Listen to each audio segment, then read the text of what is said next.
Bisa, Bapak. Bisa, Bapak. Oke, saya mulai. Bismillahirrahmanirrahim. Assalamualaikum warahmatullahi wabarakatuh. Waalaikumsalam Waalaikumsalam warahmatullahi wabarakatuh. Ini kalau di total berapa mahasiswanya kemarin 100 berapa ya? sekitar 160-an, Bapak. 160. Ini sudah menggabung 121.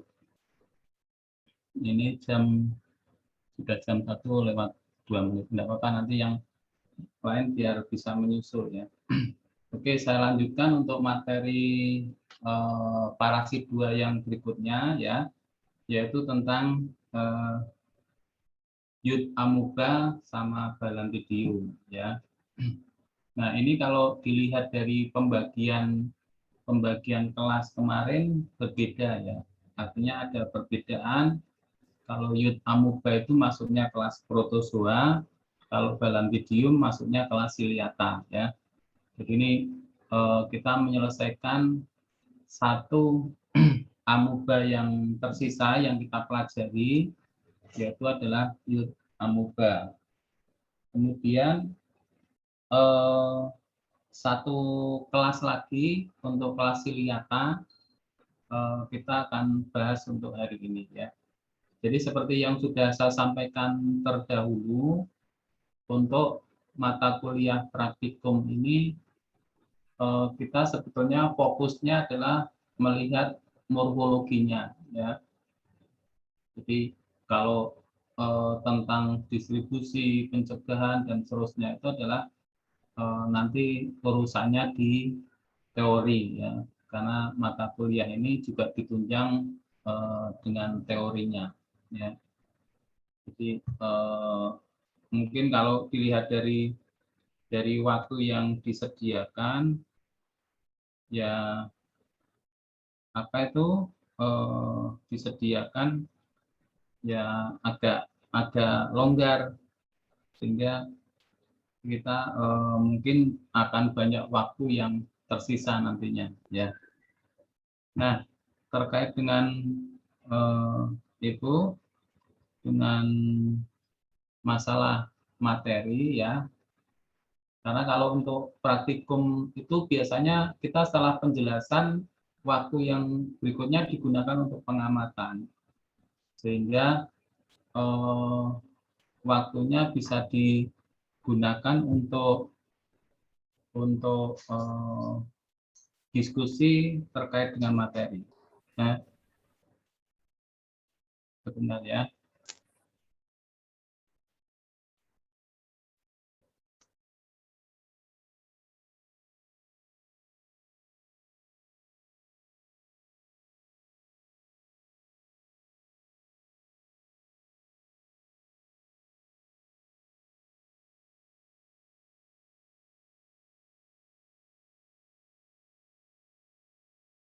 Ke materi, tadi sudah saya singgung bahwa untuk Youth Amuba dan Balantidium ini adalah berbeda kelas ya. Yang ini adalah untuk apa itu protozoa kelasnya kelas Rhizopoda, kalau Balantidium adalah untuk Ciliata ya. Oke, kalau bicara tentang apa itu, tentang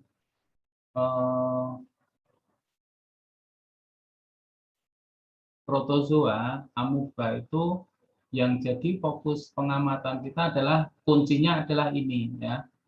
Kuncinya adalah ini. Apa yang jadi dasar pembagian itu masuk dalam genus di Entamuba fragilis, Entamuba Youth Amuba buski, Endolimagnana, Entamuba gingivalis, Entamuba coli dan Entamuba histolytica. Itu adalah dasarnya adalah pembedanya itu adalah ini sebetulnya, adanya inti dan karyosom ya. Kemarin sudah saya jelaskan tentang Entamuba coli dan Entamuba histolytica itu perbedaannya di mana ya. Sebetulnya kalau belajar teorinya tentang amuba itu sebenarnya ini sudah bisa dijadikan patokan. Artinya ketika Anda sudah paham betul karakter dari inti itu, kita akan bisa memahami, oh itu Entamuba coli, itu Entamuba histolytica, itu Entamuba gingivalis, kemudian itu Indolimagnana, kemudian Amoeba buski, itu di Entomoeba fragilis gitu. Nah, yang sekarang akan kita jelaskan karena Entamuba gingivalis dan Indolimagnana dan di Entamueba fragilis tidak kita berikan ya. Kita fokus ke ini ya, Amoeba buski ya. Amoeba buski itu nanti prinsipnya sama dengan Entamuba coli dan Entamuba histolytica. Kita fokus ke ini ya, fokus ke inti dan karyosom. Ya, jadi kalau Entamuba Amoeba buski itu ciri khasnya seperti apa sih? Nah, ini kalau kita ambil apa itu intinya atau nukleusnya itu gambarannya seperti ini ya, gitu. Bentuknya bulat, kemudian nukleusnya tuh besar ya, nukleusnya tuh besar, cenderung besar di tengah ya. Jadi kariosomnya itu terletak sentral di tengah ya, dan di pinggir-pinggirnya itu tidak ditemukan adanya butir kromatin ya. Ini kalau bicara tentang Amoeba buski itu adalah itu ya. Jadi itu dipegang dulu untuk memahami, oh itu parasit itu adalah Amoeba buski. Nah, nanti ketika dia berbentuk apa itu berbentuk tropozoid itu seperti apa bentuknya, kemudian kalau itu bentuknya apa itu bentuknya kista itu seperti apa ya. Jadi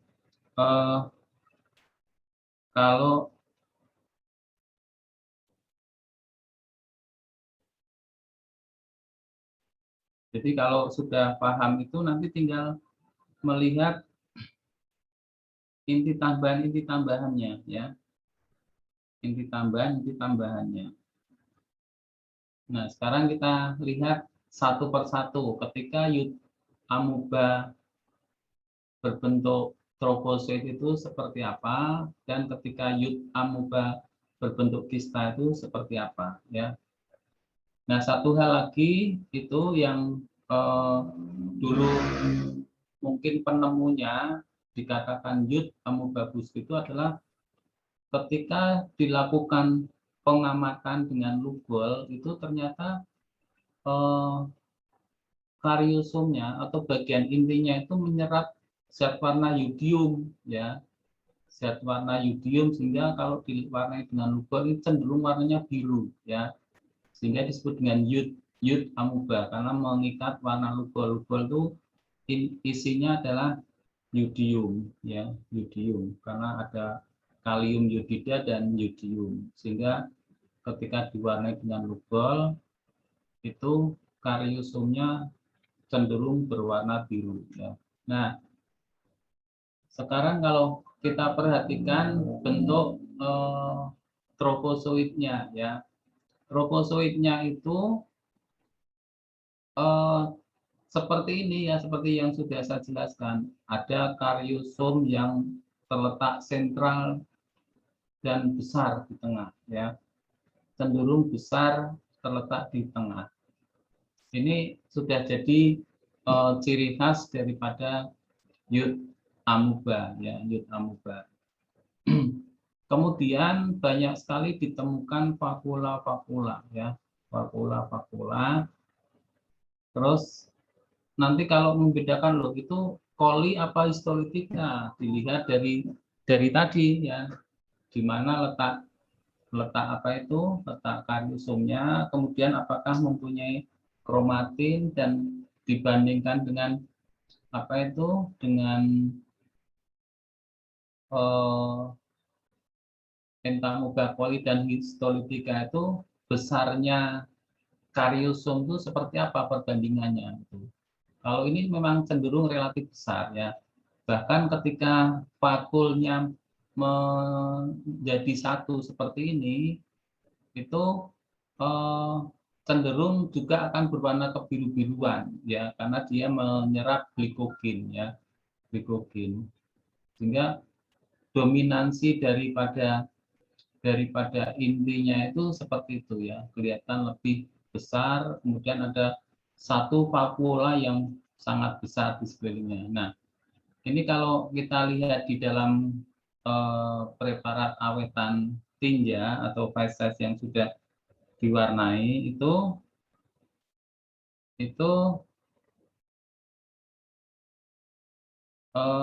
kita akan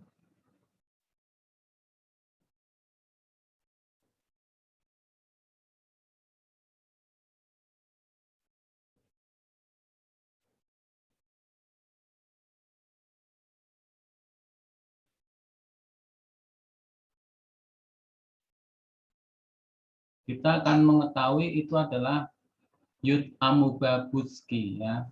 Nah, sebetulnya kalau secara teoritik itu seperti ini ciri-cirinya. Ukurannya berkisar antara 6 sampai 20 mikron ya. Nanti kalau dilihat secara mikroskopis ini susah ya. Susahnya itu menentukan ukurannya sekian itu susah ya. Terus motilitas, kalau kita nanti menemukan dalam bentuk preparat yang masih segar atau sampel yang masih segar, kelihatan ada pergerakan yang lambat ya dibandingkan dengan Entamoeba coli dan Histolytica ya. Nah, ini sama dengan yang lain. Kalau bentuk tropozoit itu kecenderungan intinya adalah hanya mempunyai satu inti ya. Karena nanti bisa jadi di stadium yang lain, atau maksudnya di kelas yang lain ada juga yang bentuk tropozoit itu intinya lebih dari satu ya, lebih dari satu. Nah, ini yang jadi ciri khas dari Yud Amoeba butzkii itu adalah ini karyosomnya ini. Karyosomnya itu cenderung menonjol berukuran setengah dari nukleus ya. Jadi ini kalau intinya sebesar ini itu dia membesar ya, membesar lebih dari setengahnya ya, hampir memenuhi daripada nukleusnya ya. Kemudian kromatin perifernya tidak ada. Jadi kalau dilihat dari pinggir-pinggirnya ini, itu kita tidak menemukan adanya kromatin perifer ya. Kadang juga ditemukan granula akromatik refraksi besar ya. Jadi setelah karyosom itu ada semacam granula akromatik yang menempel di karyosomnya atau ala intinya.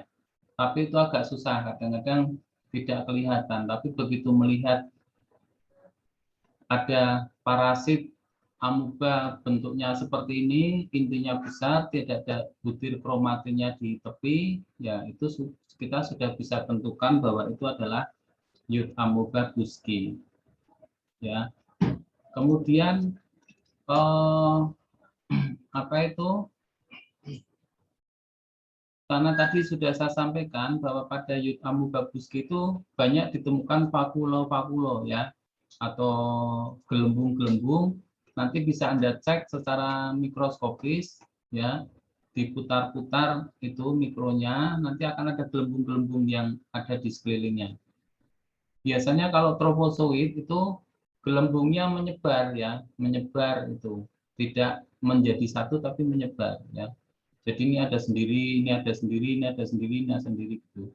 Gelembung-gelembung sama seperti kemarin Entamoeba histolytica itu ketika kita temukan adanya vakuola eritrosit, itu adalah menandakan bahwa itu adalah Entamoeba histolytica yang patogen ya, karena ada eritrositnya.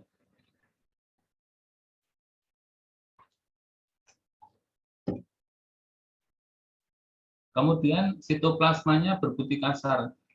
Nah, jadi bagian sitoplasma ini ada beberapa butiran-butiran yang kasar. Ini akan tampak ketika pewarnaannya bagus itu akan kelihatan ya granulanya itu maupun vakulonya ya. Nah, ini benda inklusi itu kadang-kadang kalau pas ketemu preparat yang baik itu akan kelihatan ya, ada semacam bercak-bercak kehitaman, kemudian ada juga yang bentuknya memanjang, itu adalah merupakan bakteri maupun sel ragi ataupun benda inklusi yang lain ya. Jadi melihat ini itu sebetulnya yang saya sampaikan itu tidak semudah yang saya katakan ya, karena melihat amuba itu harus benar-benar jeli, teliti, makanya kita harus pakai mikroskop yang benar-benar bersih sehingga bagian-bagian yang akan kita jadikan patokan itu akan bisa kita temukan. Itu kalau bentuk tropozoid. Nah, ini kalau gambaran secara detailnya yang mungkin tidak dari preparat langsung ya, akan tampak seperti ini ya, kariosomnya yang cenderung besar di tengah, ada butir-butir kromatin yang ada di sekelilingnya, tapi tidak ditemukan butir kromatin di membran inti ya, di membran inti tidak ditemukan ya. Nah, ini banyak sekali ditemukan vakula-vakula ya di dalam sitoplasma ini, dan vakula itu bisa saja berisi makanan ataupun bakteri gitu ya. Ini kalau bentuk apa ya, bentuk sketsanya, bentuk kalau digambar secara apa sketsa gitu ya. Kemudian kita lihat untuk yang bentuk trofozoid yang lain ya. Jadi ini bisa saja kita hanya menemukan satu inti dan kariosom yang sangat besar di tengah gitu ya. Gitu. Jadi gambaran Yutamu babuski itu nanti harus dilihat dari beberapa sisi. Artinya kadang-kadang di tempat lain gambarannya lengkap ya, ada vakulnya, ada kromatinya dan seterusnya. Tapi di tempat lain kadang-kadang hanya ditemukan inti dan bendanya, parasitnya itu sudah pecah. Sehingga kita harus mencari dalam beberapa lapang pandang yang lain. Nah, sekarang kalau bentuk kista bagaimana? Bentuk kista itu yang pertama yang perlu Anda pahami adalah bentuknya jadi mengecil ya, karena membulat ya. Artinya yang tadinya bentuknya tidak beraturan besar seperti itu berubah menjadi bentuk yang bulat dan kecil ya, bulat dan kecil. Nah, inti dan anak inti itu masih sama kondisinya ya, hanya ditemukan satu inti ya. Jadi kalau yang kemarin Entamuba, coli dan histolitika bisa ditemukan 2 sampai 4 bahkan sampai 8 inti, kalau ini hanya ditemukan satu inti ya. Ditemukan satu inti. Ciri-cirinya seperti apa? Ya, cirinya sama dengan yang tadi saya sampaikan ketika ini bentuknya dalam bentuk trofozoid ya. Jadi sama dengan yang saya sampaikan dengan bentuk trofozoid, di mana kariosomnya itu cenderung membesar ya, hampir memenuhi daripada intinya. Nah, ciri khas lain lagi yang jadi pembeda adalah ini, vakulanya itu membesar ya, menjadi satu dan membesar ya. Jadi vakulanya yang tadinya kalau di dalam bentuk kista itu bulat-bulat itu, kemudian kalau dalam bentuk kista itu menjadi satu seperti ini ya. Seolah-olah ini seperti cincin ya, seperti cincin. Ini bagian mata cincinnya, ini adalah lubangnya gitu. Dan Di dalam vakula itu kadang-kadang ada semacam massa glikogen yang berwarna agak kebiru-biruan ataupun agak kemerah-merahan. Tapi itu juga hanya melengkapi dari keterangan teoritisnya, tapi yang jadi fokus kita adalah adanya satu buah inti dan vakula yang sangat besar. Ini adalah ciri dari Youth amoeba busci, ya. Ini kariosomnya terletaknya di tengah, kemudian besar, ya, terus ada vakula yang sangat besar, ya, yang berisi massa glikogen. Nah, ini kalau dibuat sama seperti sketsa tadi, ya, ini bentuk kariosomnya seperti ini, ya, besar, kadang berbutir granula yang ada di sekelilingnya, ya, gitu. Ini sebetulnya di mana letaknya tengah ataupun di pinggir itu tergantung kita mengamatinya. Kadang-kadang agak ke pinggir, kadang-kadang, tapi banyak mengatakan bahwa kariosomnya itu letaknya di tengah. Kariosomnya letak di tengah tanpa adanya butir kromatin, ya. Jadi di dinding itu, dinding selnya itu tidak ditemukan adanya butir kromatin perifer. Nah, ini ciri khasnya tadi yang saya sampaikan bahwa ketika dia bentuknya adalah kista, itu kita temukan adanya vakula glikogen yang sangat besar. Gitu. Nah, ini kalau dalam preparat awetan yang belum diwarnai akan kelihatan seperti ini, ya. Jadi ini ya kesannya seperti cincin lah. Cincin itu kan ada apa itu intinya ada gelangnya itu. Nah, ini lubangnya. Itu ada. Nah, kariosomnya itu merupakan mata cincin tersebut, di mana itunya cenderung lebih besar ukurannya, hampir memenuhi daripada intinya, ya, hampir memenuhi pada intinya. Tapi ketika dia bentuknya adalah bentuk kista, itu ada vakula yang sangat besar. Jadi itu cara membedakan kalau kita belajar tentang amoeba adalah seperti itu. Yang penting kata kuncinya adalah antara inti dan sitoplasma itu isinya apa. Setelah tahu isinya, Anda tinggal mempelajari tentang apa itu,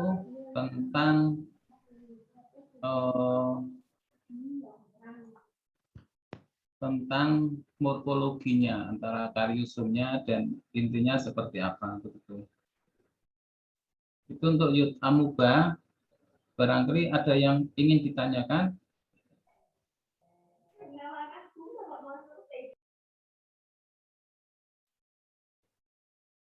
Kalau tidak, saya lanjutkan ke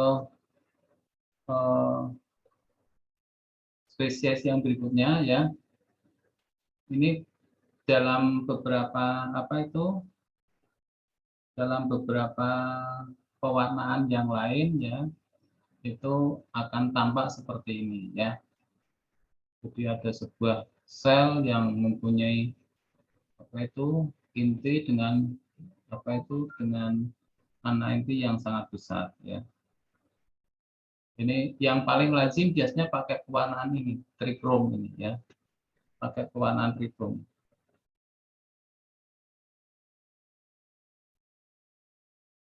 Itu kalau kita melihat Youth amoeba busci bentuk kista, ya. Yaitu untuk Youth amoeba, jadi materi tentang amoeba atau rhizopoda yang bergerak menggunakan bergerak menggunakan kaki semu, itu yang kita pelajari nanti di laboratorium, ya. Ada Entamoeba coli, Entamoeba histolytica, dan ciliata. Nanti Anda di rumah bisa membuat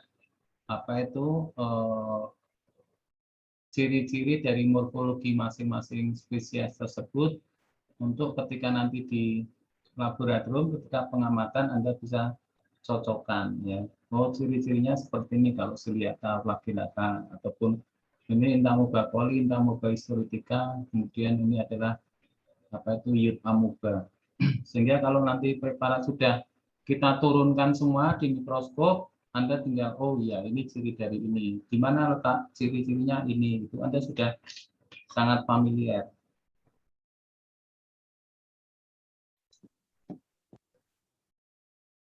Jadi memang mudah untuk digambar, tapi mencarinya yang susah nanti.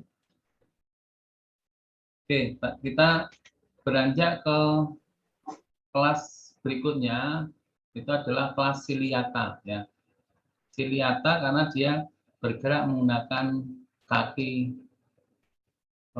getar ya, atau silia ya, kaki rambut silia ya. Nah, Balantidium coli ini banyak sekali ditemukan pada feses babi ya, pada feses babi. Sehingga ketika dilakukan pengamatan, kita akan menemukan adanya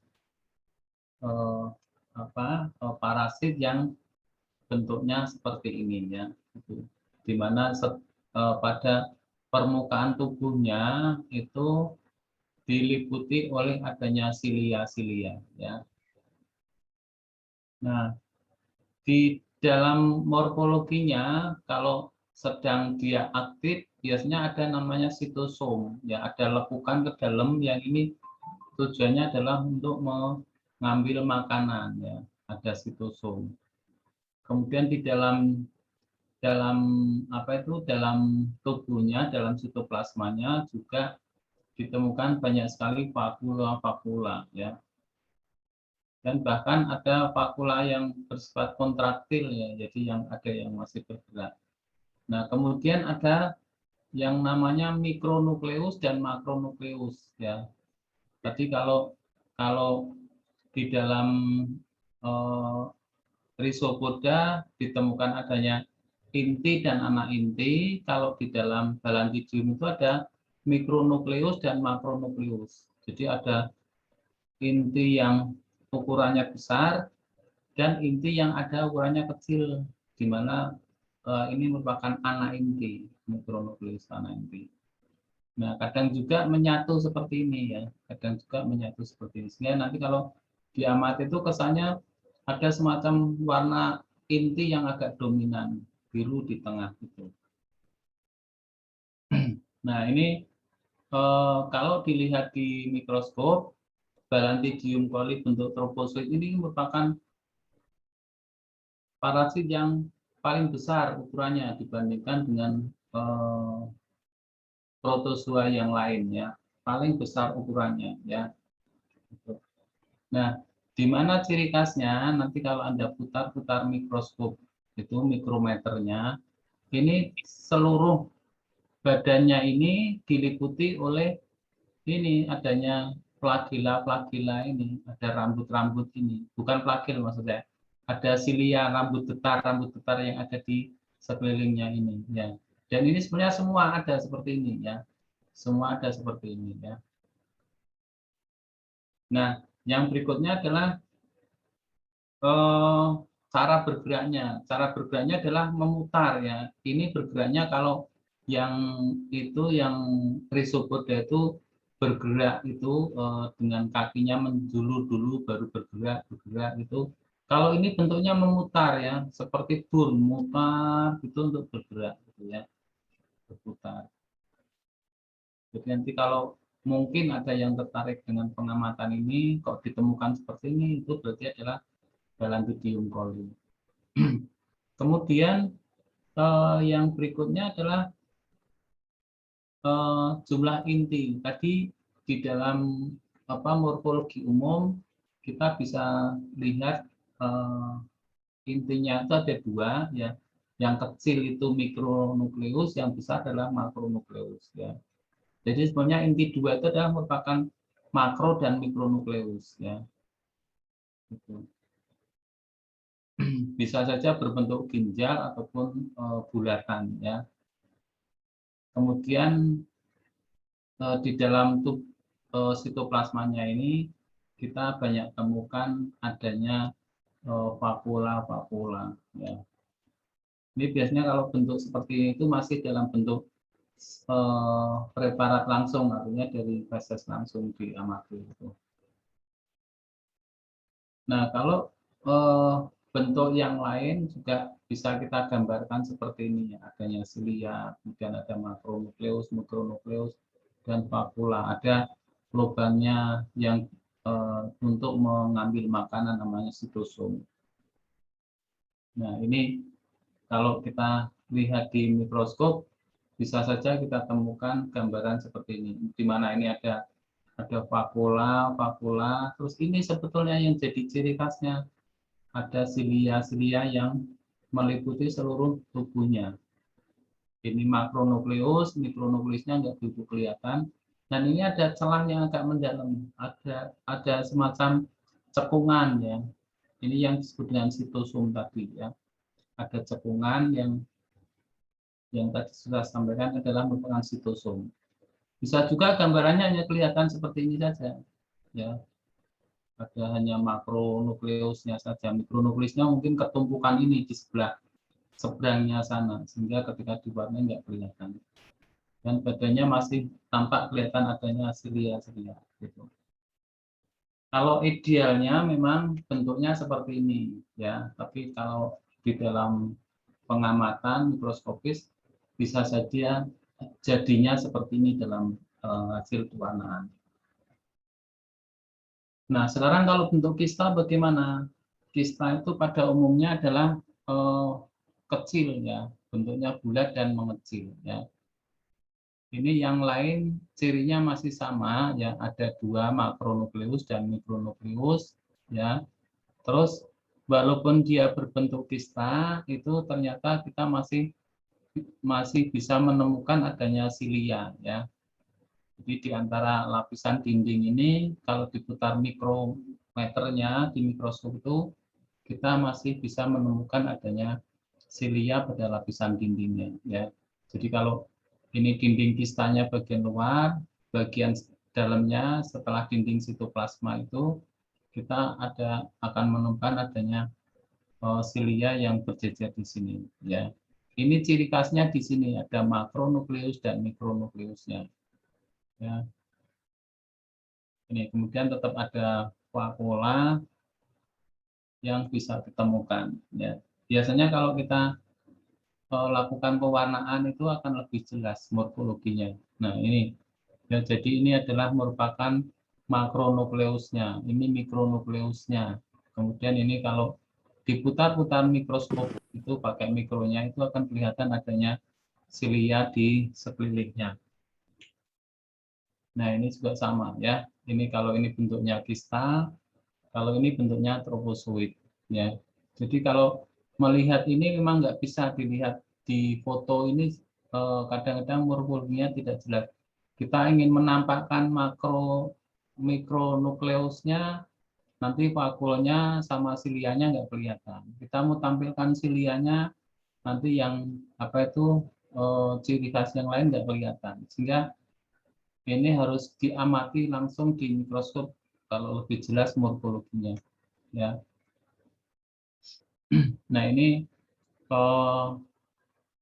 siklus hidup dari apa itu, dari amuba kalau yang non patogen, karena dari sekian amuba itu yang patogen hanya ada satu, yaitu entamuba histolytica ya. Jadi kalau kita perhatikan prinsipnya hampir sama ya, prinsipnya hampir sama. Jadi kita akan kemasuk apa itu, tertularnya itu adalah dari bentuk kista maupun trofozoid, nanti masuk ke apa itu, ke pencernaan di usus, dan nanti kita akan bisa menemukan parasit-parasit ini ada di dalam usus ataupun dalam feses kita. Ya. Oke, saya kira itu untuk materi kita hari ini ya. Ini Mas Sotik sudah gabung belum ini Mas Sotik?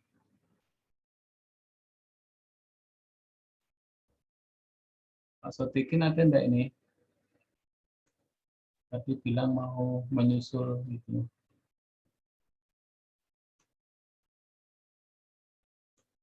Kalau lihat dari apa itu, dari kalender kita bahwa besok itu adalah review ya. Jadi pertemuan besok itu adalah review. Nanti mungkin yang mengatur Pak Sotikin bagaimana bentuk reviewnya. Tapi tolong Anda pelajari semua materinya ya. Karena review itu tujuannya adalah untuk melihat apa itu seberapa besar kemampuan Anda untuk menguasai materi yang sudah kita sampaikan. Ya, kita memang nggak bisa menggunakan waktu ini semaksimal mungkin karena memang ketika ini digunakan untuk apa itu untuk online ya untuk praktek kalau di online kan ya kita hanya bisa memanfaatkan waktu sekian ini. Karena beda dengan ketika kita praktek offline. Setelah diberi penjelasan, nanti kita bisa bisa memanfaatkan waktunya untuk pengamatan di mikroskop. Ya. Bahkan ketika di mikroskop itu yang dulu pernah saya sampaikan, Anda akan diberi preparat tersebut untuk Anda amati dan Anda temukan parasit-parasitnya ya. Tadi Pak Sotik pesan saya nanti saya nyusul gabung Pak gitu. Sebentar saya konfirmasinya dulu nanti kalau misalnya tidak ya berarti ini saya tutup kalau misalnya biar ditutup. Amoeba itu ya. Karena amoeba ada 3 yang kita pelajari ya. Nah, kira-kira itu cara sistematisnya yang cepat bedakan lo gimana gitu. Jadi nanti kayak ada kisi-kisi gitu ya. Kisi-kisi cara membedakan coli, kemudian histolotika, kemudian iodomoba gitu. Kalau Baratidium itu pasti beda sendiri kan. Tadi udah dijelasin sama Pak Tulus ya. Kalau Baratidium itu kan masuk di ciliata. Kalau sudah punya cilia ya itu Baratidium itu. Pak Tulus masih apa enggak? Masih Pak Sotik. Pak kita punya preparatnya enggak yang Baratidium atau yang iot? Ya sedang kita usahakan kemarin kan yang itu kan kering semua itu. Yang iot sama Baratidium itu. Begitu ya. Ya, ini sedang ada penelitian yang jalur khusus untuk saya suruh pengamatan itu. Oh iya iya. Semoga kita punya preparat yang baru ya Pak Tulus ya. Iya, iya. Ya. Kebetulan yang preparat yang lama itu kelihatannya sudah mulai kering ya. Oke. Nanti kalau misalnya mau kan malah kelas ini ketika praktek kan suruh membawa aja Mas sampelnya itu, sampel dari babi itu bisa kita amati gitu. Oh gitu. Kan nanti ada rencana praktikum offline-nya gitu. Oh ya. Jadi misalnya besok praktikum offline kayak Baratidium itu kan biasanya lewatnya babi, bisa pakai sampel babi mungkin ada ya. Itu mungkin yang rumahnya Salatiga atau sekitarnya Kopeng itu ya. Katanya banyak ternak di sana ya, ternak babi. Nanti bisa bawa. Ada pertanyaan enggak ini untuk yang dijelaskan Pak Tulus mungkin? Tadi udah ada tanya Pak? Nggak ada yang tanya Mas. Nggak ada yang tanya. Biasanya ada yang tanya Pak. Kemarin banyak yang tanya kok. Betul. Nanti kalau yang tanya tuh katanya Arista nanti dapat nilai tambah nanti sama itu Mbak Nisa menanya katanya Mbak Nisa. Oh, Mbak Nisa. Oke. Saya ingin bertanya sini saja Mafila. Tadi kan udah dijelasin kalau ioda mubabutskili itu pewarnaan paling lazimnya itu adalah pewarnaan trikom. Nah, kalau misalnya balantidium koli itu pewarnaan paling lazimnya apa ya, Pak? Terima kasih. Oh, gitu. Jadi sebenarnya pewarnaan di protozoa ya sama di pokoknya yang di protozoa ya. Itu sebenarnya macam-macam ya. Jadi kalau yang paling sering memang trikrom ya, standarnya mungkin ya. Bisa pakai hematoxylin kayak yang tadi yang di PPT-nya itu kan PPT yang tadi yang saya buat mungkin ya. Itu yang warnanya ungu, yang agak keunguan itu pakai HE. Kalau yang hitam putih mungkin nggak ada warnanya gitu ya. Itu nggak pakai warna, nggak pakai pewarna. Ada yang bisa pakai iodin juga bisa, ya, pakai lugol.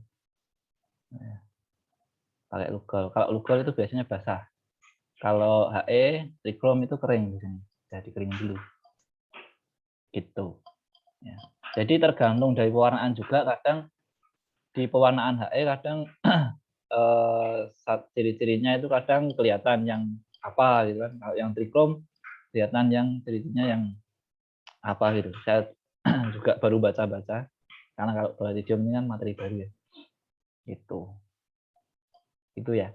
Jadi ada macam-macam sebenarnya pengecatannya.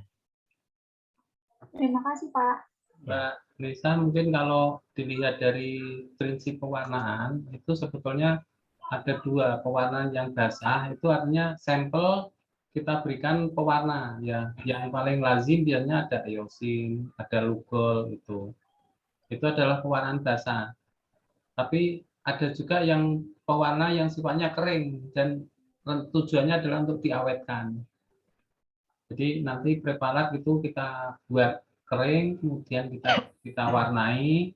Itu nanti harapannya nanti kalau diamati berikutnya itu masih kelihatan. Itu preparat awetan namanya, sering disebut preparat awetan. Nah, metode pewarnaannya itu ada banyak ya. Yang paling sering itu adalah menggunakan pewarnaan trikrom tadi ya, yang ada kehijau-hijaunya. Karena trikrom itu nanti endingnya pakai fast green. Ada warna terakhir itu namanya fast green sehingga berwarna kehijauan. Nah, bisa juga pakai menggunakan hematoxylin eosin atau yang Pak Sodik sampaikan tadi pewarnaan HE. Ya, hematoxylin eosin. Nah, tergantung tujuannya kita. Kadang-kadang kalau pengen melihat massa glikogen yang jelas, itu kita pakai trikrom ya, gitu. Jadi latar belakangnya backgroundnya agak kehijau-hijauan, nanti parasinya akan berwarna agak keungu-unguan gitu. Tapi kalau hematoxylin eosin itu kecenderungannya warna agak merah, merah biru ungu begitu. Ya, jadi prinsipnya itu aja. Ada dua sifat pewarnaan di dalam parasit itu adalah preparat basah dan preparat kering. Kalau basah ya tadi berarti sampel langsung diteteskan, terus kemudian dikasih pewarna ya. Gitu. Yang penting pokoknya mewarnai latar belakang dari preparat. Itu kalau basah prinsipnya itu. Kamu punya nenek yang suka makan sirih itu kan juga warnanya merah itu dipakai bisa gitu. Karena memang prinsipnya adalah mewarnai latar belakangnya. Tapi kalau pewarnaan kering itu ada tujuannya, kadang-kadang ingin mewarnai bagian mananya itu. Kalau trikrom itu cenderung lengkap pewarnaannya. Bagian inti bisa terwarnai apa, sitoplasma terwarnai apa, terus bagian yang lain yang menjadi sasarannya itu juga akan terwarnai. Jadi kalau trikrom itu sama saja tri itu kan 3, krom itu warna. Jadi nanti ada 3 pewarna yang dipakai. Begitu ya, Mbak. Pak Sotik, Bisa, saya lead ya. Saya oh ya Pak. ada Terima Zoom kasih Pak tambahannya satunya. Pak. Nanti yang materi minggu depan tolong ya Mas, untuk Oh ya. yang evaluasi. Nggak harus jam ini sih Mas, kalau misalnya mau pakai Google Form nggak harus jam ini, nanti seperti yang sudah kita diskusikan dulu, mungkin bentuknya apa itu evaluasi nanti dibuka jam berapa gitu. Ya.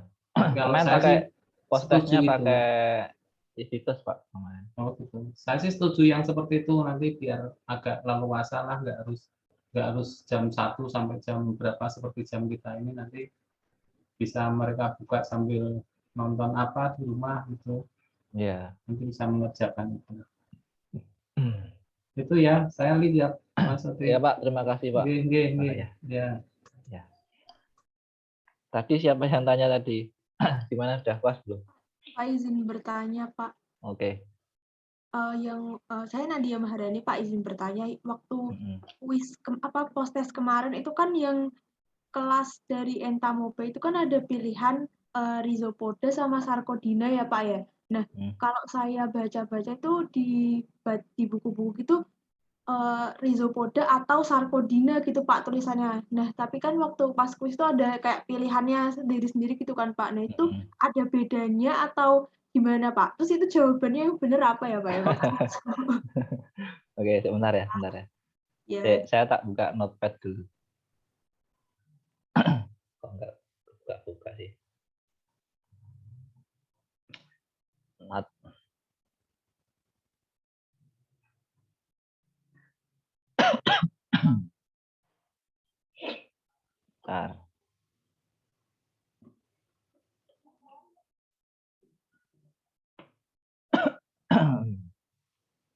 Tadi yang siapa yang nanya tadi? Saya Nadia? Pak, Nadia, iya. Ya. Oke. Ada sarkodina, ada rhizopoda. Jadi gini, itu taksonomi ya. Jadi sebenarnya taksonomi itu ada beberapa, tergantung dari mungkin kalau ke sini ya, yang terbaru itu sampai perbedaan ke arah DNA-nya mungkin ya. Jadi mereka dibedakan secara DNA gitu kan, atau dibedakan secara alat geraknya gitu. Jadi tergantung mau pakai referensi yang mana ya. Misalnya kok atau gitu ya, itu biasanya ada kelas, ada subkelas, ada superkelas gitu. Jadi kita juga harus pahami antara itu yang benar-benar yang kelas atau subkelasnya atau yang di atasnya gitu ya. Kalau ditanya kelas itu berarti yang di atasnya ya gitu. Bentar. Saya bukakan. Atau bahas post-test yang kemarin. Iya, boleh Pak. Apa bahas aja Pak? Bentar ya, tak bukain bentar ya. Ini laptop saya agak lemot nih. Ini tak close-in semua dulu. Nah.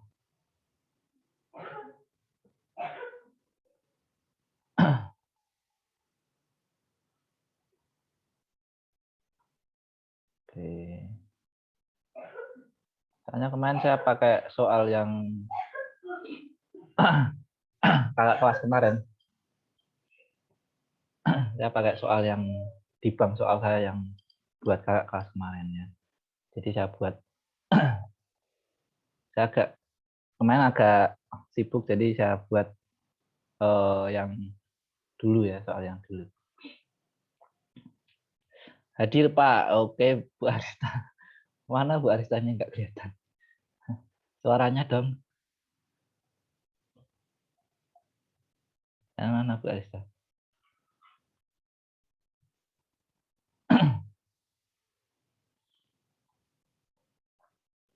Oke, saya jawab dulu yang ya, sambil yang nunggu soalnya sama yang tadi yang rhizopoda tadi.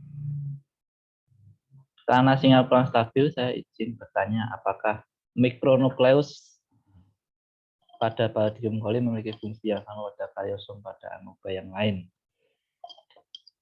Kalau soal fungsi mungkin fungsi ya, mungkin beda ya, mungkin karena dia terletaknya di luar. Ya. Kalau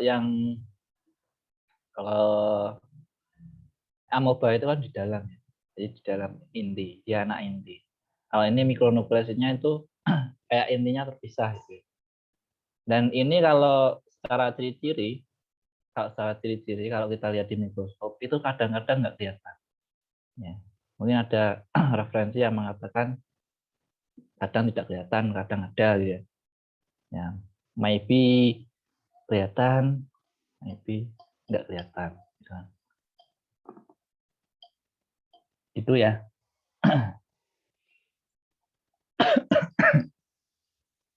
Bapak maaf, saya boleh izin bertanya? Oke. Iya, saya Anissa Safitri, Pak. Tadi kan Pak Tulus itu menyebutkan tentang sampel dulu, baru reagen dulu ya Pak, atau pewarna dulu. Nah, itu kalau misal dibalik posisinya Pak, kayak misalkan pewarnanya dulu, baru sampelnya, itu mempengaruhi hasil nggak Pak? Terima kasih Pak.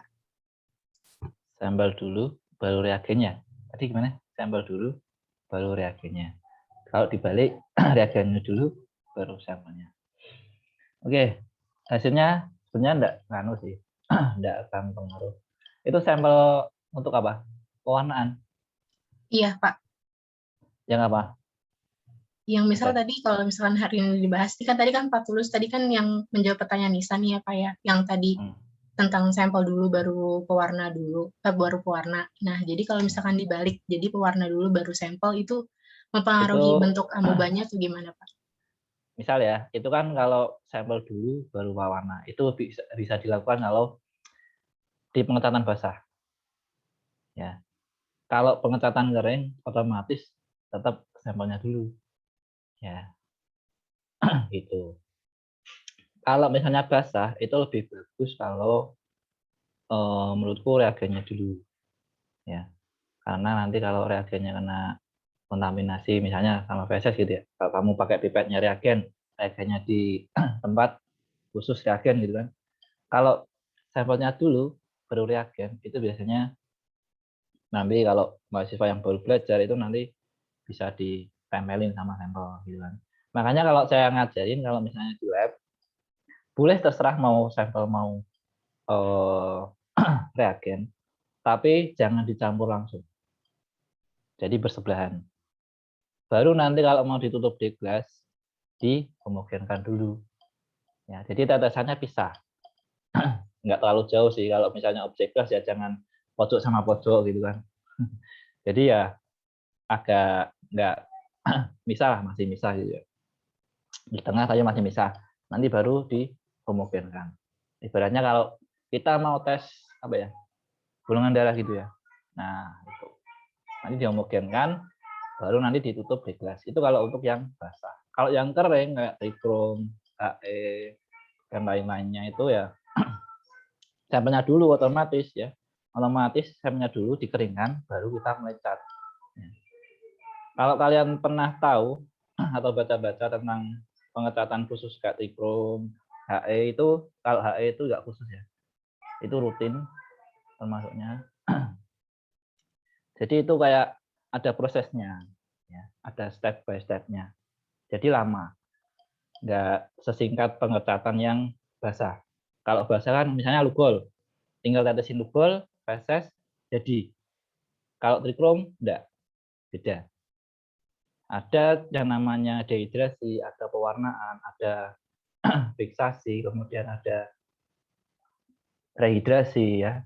Nah, itu ada clearing, kemudian baru nanti mounting. Ya, nanti biasanya di situ-situ. Ya. Ini ada praktikum situ untuk semester ini? Ada enggak? Ada ya? Ada Bapak. Nah, nanti situ untuk pengecatan itu ketemunya sama saya. Itu. Anak saya itu panggil-panggil. Bentar ya. Bentar.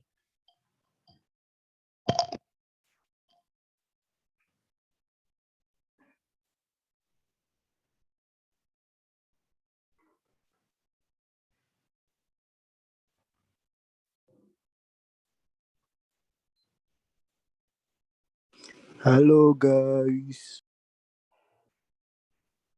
Apa Felix?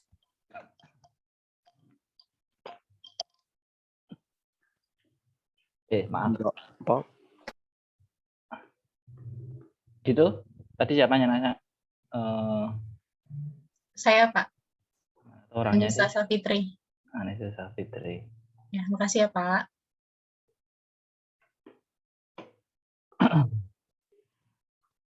Oke, kok nggak kebuka-buka ya efikasi. Efikasnya lagi down, Bapak.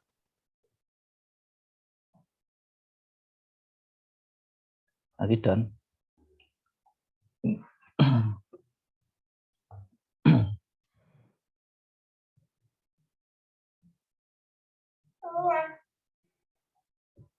Ya benar.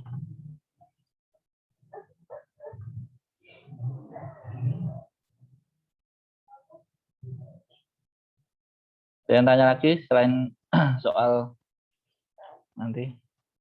Izin bertanya, Bapak. Ya. Kalau rata-rata penularan parasit itu melalui stadium kista aja atau bisa melalui stadium tropozoid, Bapak?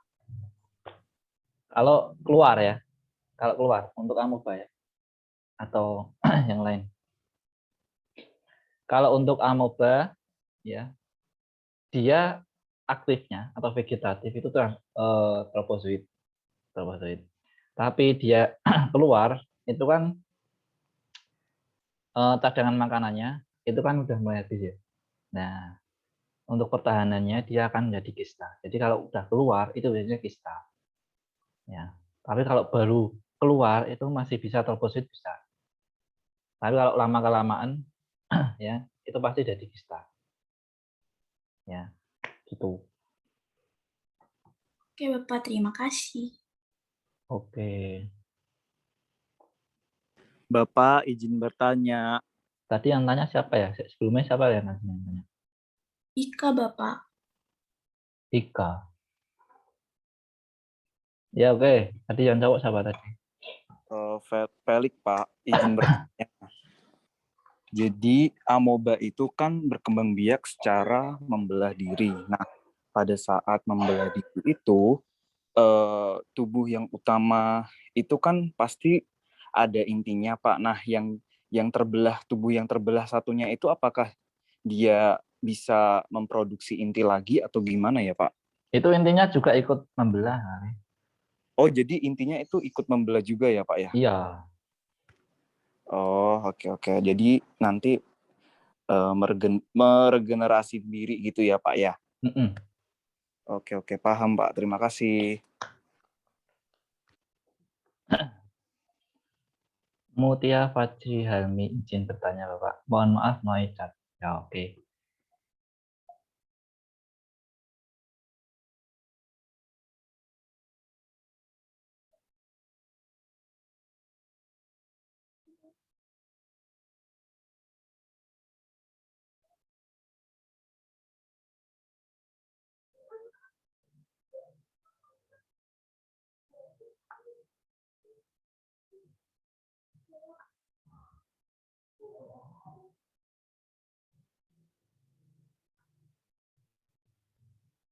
Pada penderita imunopromanisnya. Oke. Ini sebenarnya saya belum pernah baca ya. Tapi dari istilahnya imunokompeten. Jadi dia imunnya bagus ya. Kompeten ya kan. Kompeten berarti kan dia imunnya bagus gitu ya. Imunopromanis itu yang mungkin imunnya nggak bagus ya. Imun dari tahu ya, imun ya. Jadi pertahanan tubuh. Nah, kalau bicara soal imun pasti udah mudeng lah karena ini kan habis pandemi kan. Nah, jadi kalau imunnya bagus itu akan tidak menyebabkan gejala. Tapi kalau imunnya jelek itu gejalanya berat gitu. Jadi pertahanannya jelek gitu. Mungkin yang dimaksud itu ya. Dan ketika B. coli menyebabkan kematian, mengapa tidak termasuk apatogen? Mengapa termasuk apatogen ya Pak? Ya karena itu sebenarnya dia nggak apa ya, kayak kemarin ya, pertanyaan kemarin ibaratnya kalau dia enggak seringnya itu enggak menyebabkan kematian. Kalau menyebabkan kematian itu mungkin udah parah dan mungkin parasitnya tuh banyak ya, banyak. Ya, jadi di ususnya itu terganggu ya.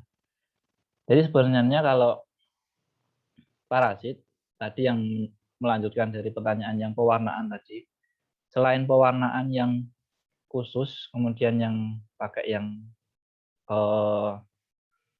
apa itu yang basah, kita juga bisa pakai jaringan. Jadi kita berhubungan dengan jaringan juga. Misalnya dioperasi, diambil ususnya, kemudian dibuat reparat situ. Nah, nanti kelihatan ada parasitnya itu. Ya, kalau di situ ternyata banyak, nah itu nanti kan menyebabkan di situ gejalanya juga ya. Ya, seperti itu. Banyak. Kalau yang histolytica, kenapa kok patogen? Karena dia sampai bisa keluar ya. Jadi masih ingat yang siklus hidupnya yang kemarin atau yang tadi udah ditampilkan? Itu kan amoeba ada yang satu yang sampai ke luar intestinal ya, ekstra intestinal. Nah, kalau histolytica itu dia sampai keluar, jadi bisa sampai ke aliran darah gitu. Kalau yang apatogen dia jarang bisa keluar, biasanya di usus tok. Itu makanya dia bersifat patogen. Itu ya. Siapa ini? Paji Helmi.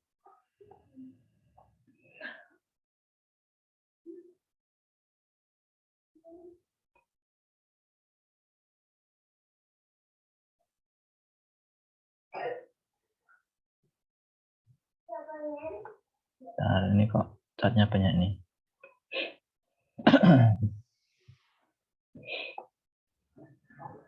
Di Vicusnya blank.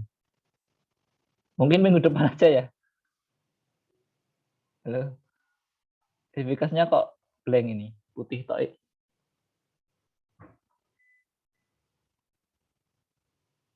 Oh, ini bisa nih.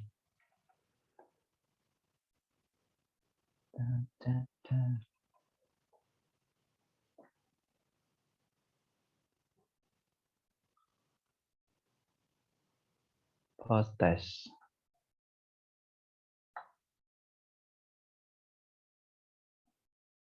Nah.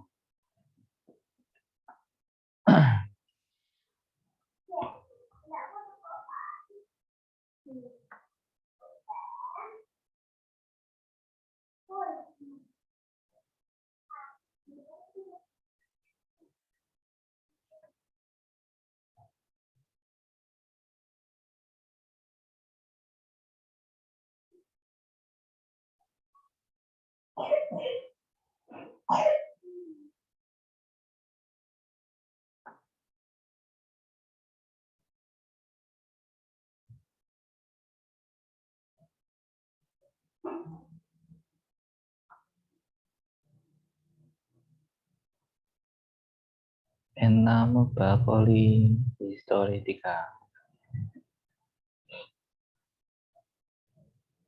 Ini sampai jam berapa? 14.40 ya?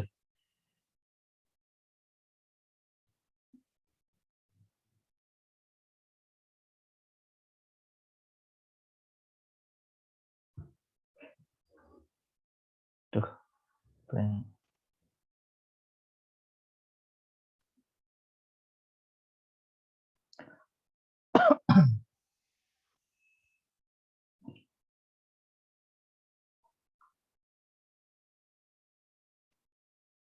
Blank.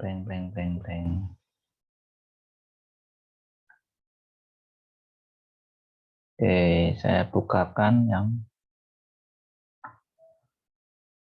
kelas-kelas dan pilum-pilum.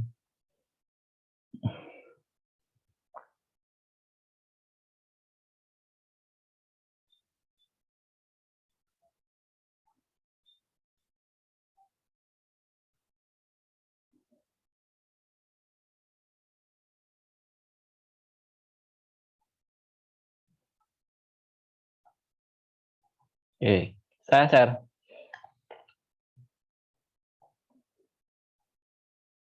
Kemarin udah download PowerPoint saya yang di Ivigos. Udah, Pak. Udah, Pak. Ada ini enggak? Ada. Ada ini? Ada ya? Nah, sini sudah saya berikan filum, subfilum, superkelas, kelas, sama genus. Ya. Jadi sebenarnya kalau ada misalnya klasifikasi protozoa ini, ada filum, kemudian subfilum, superkelas, kelas. Ini ya. Jadi Rhizopoda di sini dia superkelas, sedangkan Sarcodina itu adalah subfilumnya. Jadi dia di atasnya. Sedangkan kelasnya itu Labosea ya. Labosea. Kemudian di bawahnya ada Sporozoa. Kemudian di atasnya itu kalau Trypanosoma besok itu Zoomasticopora. Ya. Di Masticopora dia. Flagel. Nah, di sini itu subfilumnya dibedakan geraknya, ya. Flagel sama Basilopodia. Jadi kalau Basilopodia itu lebih kaki semu, ya. Kalau flagel ya flagel. Di sini ada Silopora, kemudian nanti ada Balatidium tadi. Ya. Kalau yang Microspora ini enggak, kita enggak punya. Ya. Kemungkinan kamu nanti bisa ketemu dengan klasifikasi yang berbeda. Ya, kita bisa sharing nanti itu dari mana referensinya dan tahun berapa. Ya. Biasanya kalau beda tahun, ya itu beda klasifikasinya. Begitu, ya.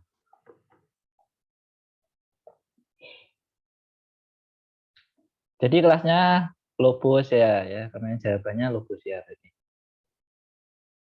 Banyak yang salah enggak? Kalau tadi jawabannya Rhizopoda atau Iya Pak, banyak yang Sarcodina? salah tuh di nomor 1 Bapak. Pada jawabnya Rhizopoda atau Sarcodina. Oke, enggak apa-apa. Buat pengalaman. Mungkin minggu depan tak bahas-bahas sedikit ya, yang taksonomi nanti referensinya cari di mana yang bagus, kemudian beda-bedanya apa ya. Nanti biar pas ujian atau pas review apa responsi biar enggak. Masih anu ya, ngantuk enggak? Sambil absen lah. Nah, saya kasih linknya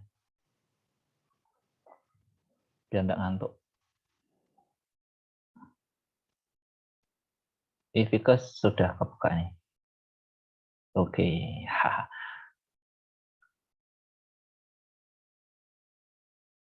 Parasit apa yang tampak pada gambar? Apa studinya? Kira-kira yang mana nih yang dibahas? Mana dulu?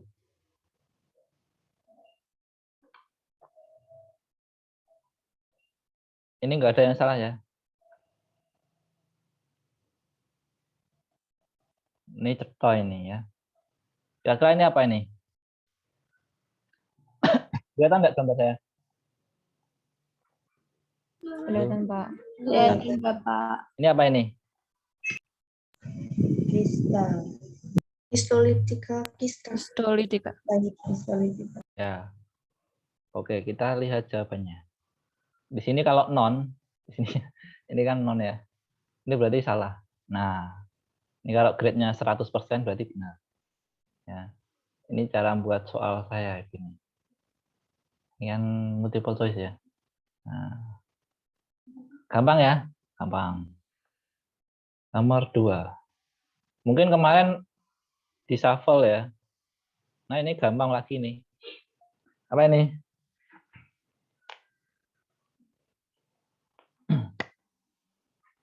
E. coli kista. Iya.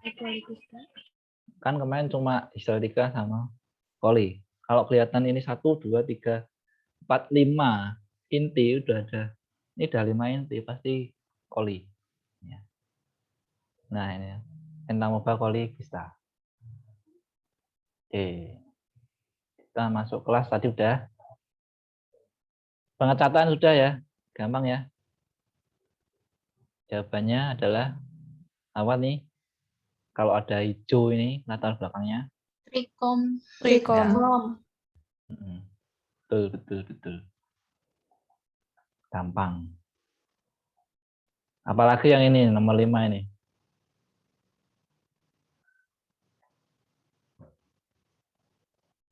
Jawabannya apa? Yang spesifik. Eritrosit. Gampang sebenarnya ya. Mungkin yang agak bingung yang ini nomor 3. Insya Allah nilainya 100. Mau lihat nilainya enggak? Mau, Pak. Mau, Pak. Coba ya, kita lihat hasilnya. Tadadadadang. Tak tutupin namanya A. Mau gimana ini? Kelihatan semua loh. Oke, 80. Kalau 80 berarti salah satu ya. Stop, Pak. Nggak kuat saya lihatnya. Oke, kita stop aja. Nggak kuat. Nah.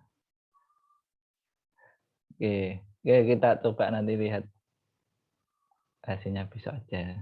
Kita lihat pertanyaannya lagi aja.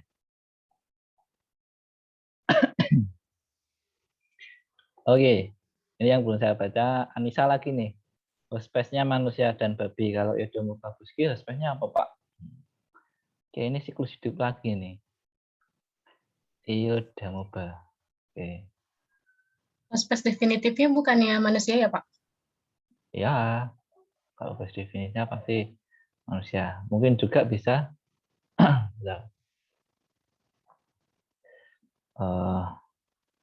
Kita coba cari gambarnya kemarin.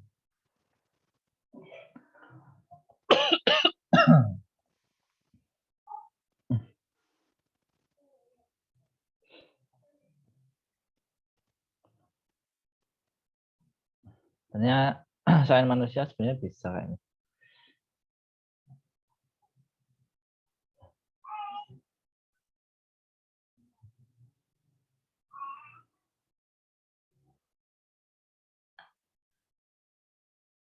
Tapi yang banyak dibahas sih manusia ya.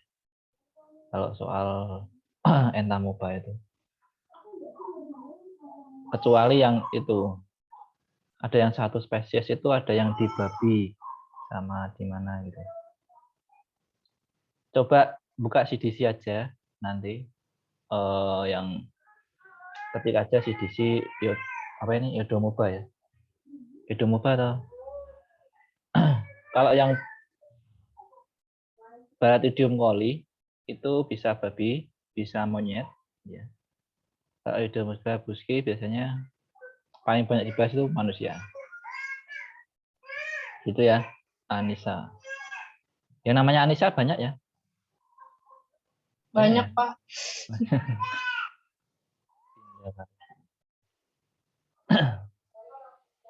Itu stadium yang dapat menularkan manusia, stadium parasit atau stadium. Biasanya yang menularkan ke manusia ini biasanya yang masuk biasanya kista. Soalnya kan kalau yang trofosit itu biasanya pas aktif ya, bentuk vegetatifnya. Kalau dia udah keluar ya kista. Seperti yang tadi itu saya jelaskan tadi yang ada pertanyaan yang keluar tadi. Kemudian apa ini? Yang telat upload nanti di pertemuan review saya kasih link lagi ya. Jadi yang telat itu nanti siapa bisa upload. Enggak masalah. Yang penting mengumpulkan.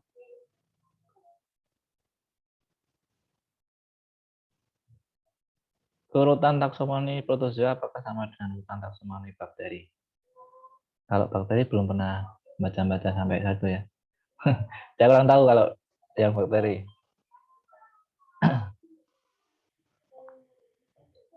Siapa ini? Dia Asmiranti. Itu ya.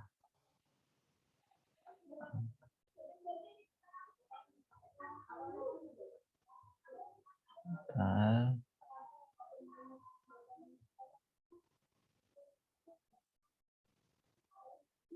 Nanti tolong yang jadi hostnya.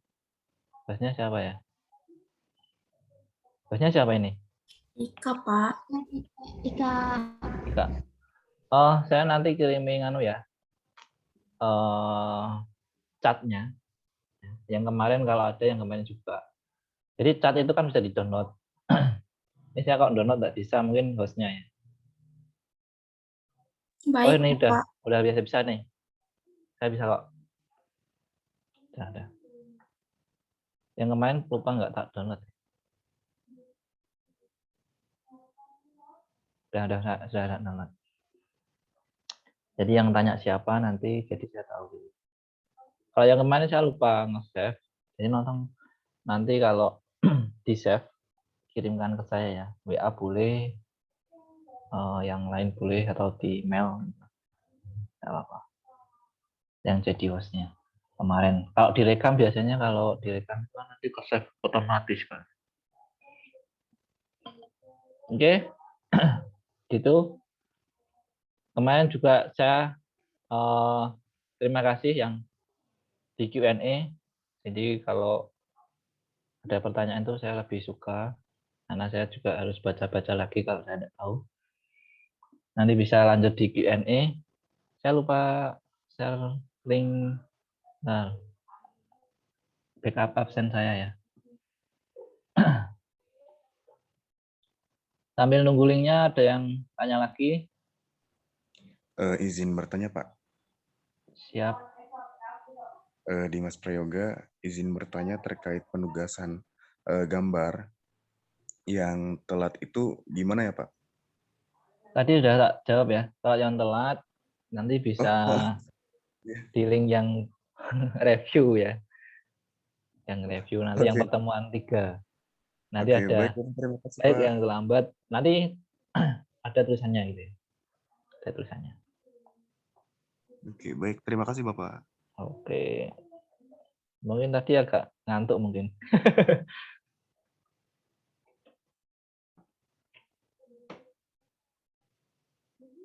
Oke, sambil absen.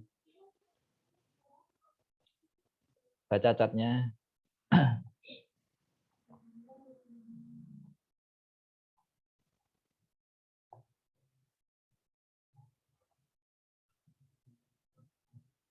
Bapak izin bertanya. Ya. Berarti untuk materi ini ada penugasan gambar lagi, Pak? Iya dong. Pasti. Kan gambarnya gampang tuh. Kista, bunder, bulat gitu. Ya. Tinggal nanti intinya. Kalau yang siliata ya tinggal nambahi silia gitu. Kemudian ada sitosomnya, mungkin yang terbosoid. Tuh.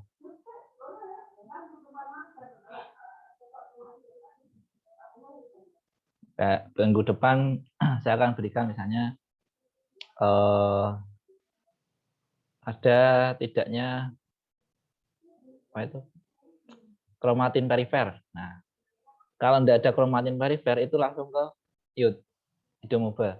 Kalau ada kromatin perifer itu nanti ke E. coli sama histolika. Tadi kan udah dijelaskan Pak Tus ya. Jadi kalau misalnya nanti ya ada kromatin perifer, itu nanti panahnya ke coli sama histolika. Kalau nggak ada nanti ke iodomoba.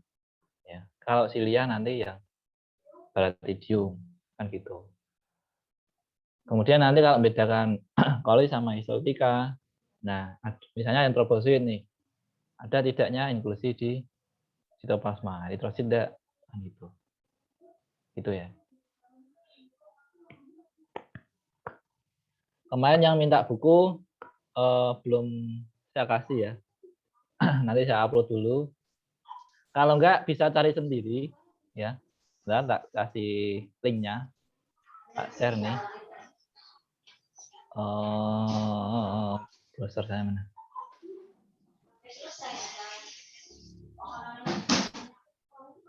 Bentar. Oke, kelihatan enggak? Di sini bisa download di sini.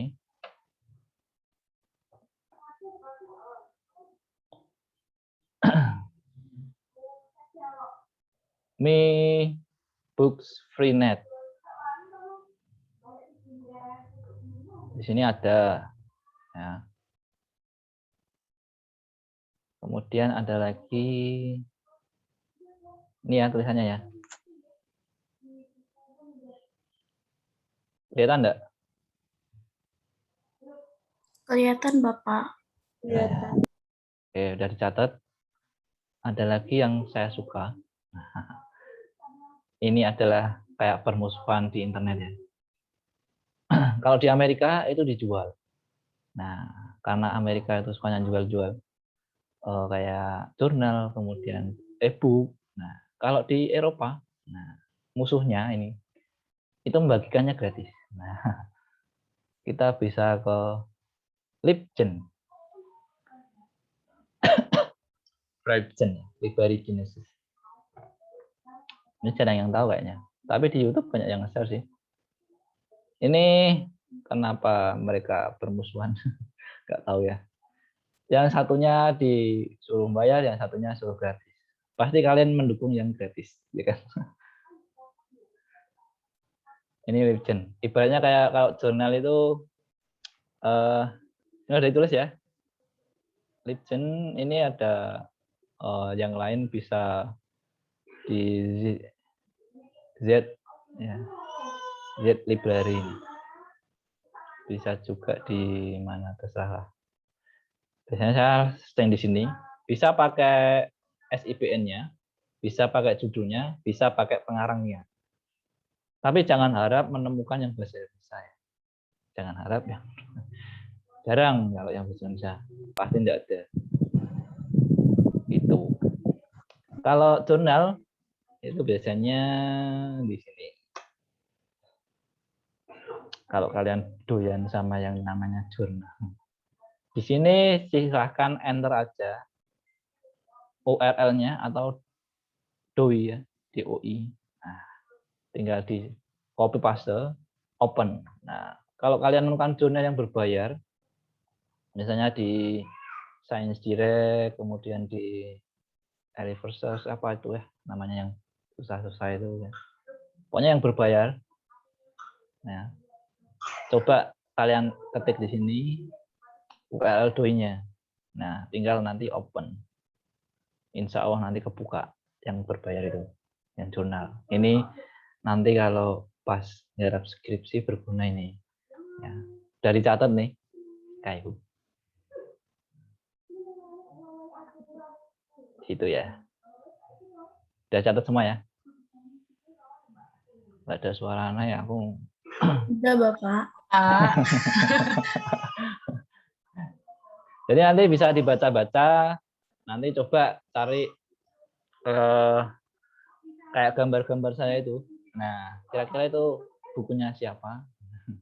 Nanti ketemu, cari aja di Library Genesis, ya kan? Sambil belajar bahasa Inggris, translate tidak apa-apa.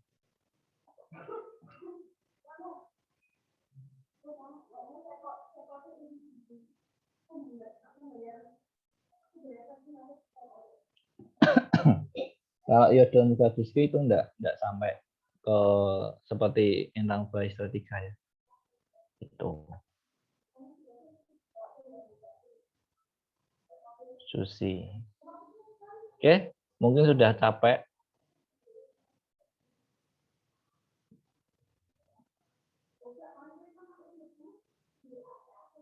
Bakteri. Bakteri ini. Kita parasit ya.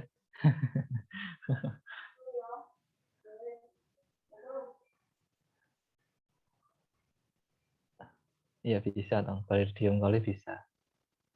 Kita bahasnya parasitnya ya. Apakah parasit? Nah. Kalau Escherichia coli, nah itu baru bakteri.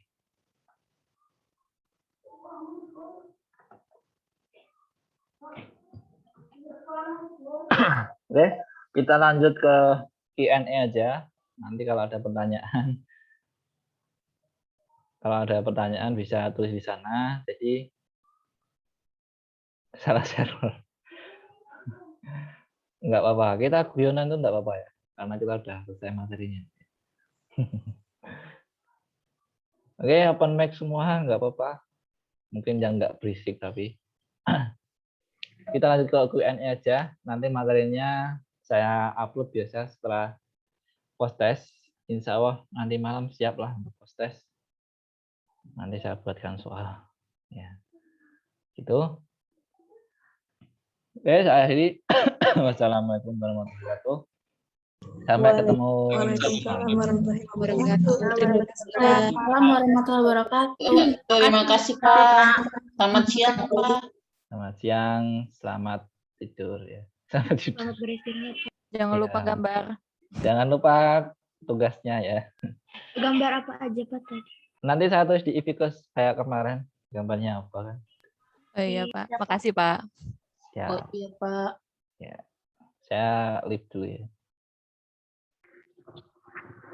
Malam ini nggak post test tuh? Malam ini Post post test dong. Post test oh ya. Nanti malam Pak. Ya iyalah. Lah besok apa nanti malam nanti di voting dulu aja ya. Nanti malam. Nanti si Pennya hubungi saya. Ya, makasih Pak. Iya. Saya leave dulu ya. Iya, Bapak. Jangan lupa absen. Mbak Gret tadi cariin jamet yang kemarin tuh. Ngawur. Ini 2 kali, Pak. Mengakak.